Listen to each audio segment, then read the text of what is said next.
नमस्कार जय जगन्नाथ। तो आज आम देखा जदि आप भड़ाटिया किंबा घर मालिक तेबे यही वीडियोटी को शेष पर्यंत देखु।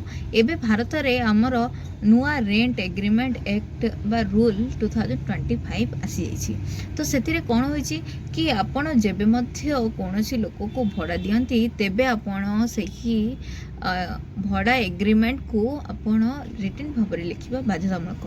द्वितीय कथाटी है जदि आप एग्रीमेंट करती तेबे यह 60 दिन मध्य रेजिस्ट्रेशन करने बाध्य।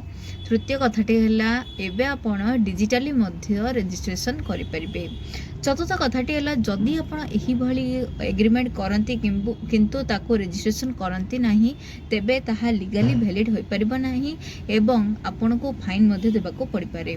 पंचम कथाटी है जदि आपण कमर्शियल प्रॉपर्टी रो एग्रीमेंट करती तेबे आपण 6 मासर ही रेंट को एडवांस भाव में रखिपारे एवं जदि यह रेसिडेंटल प्रॉपर्टी होता है तेबे यार 2 मासर ही रेंट को आपण एडवांस भाव में रखिपारे।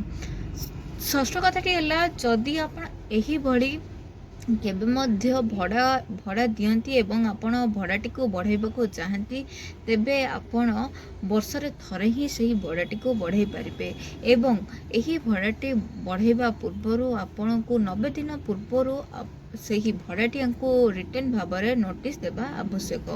एवं शेषटी है जदि आपण एही भड़ा को बढ़ाइबा चाहती तेबे आपण पूर्व भड़ार 5 ରୁ 10% ही बढ़ाई पारिबे, ताठारु अधिक बढ़ाई पारिबे नहीं। जदि यह वीडियोटी आपको भल लगी थाए यार पार्ट 2 पई आपण एही चैनल को सब्सक्राइब करो।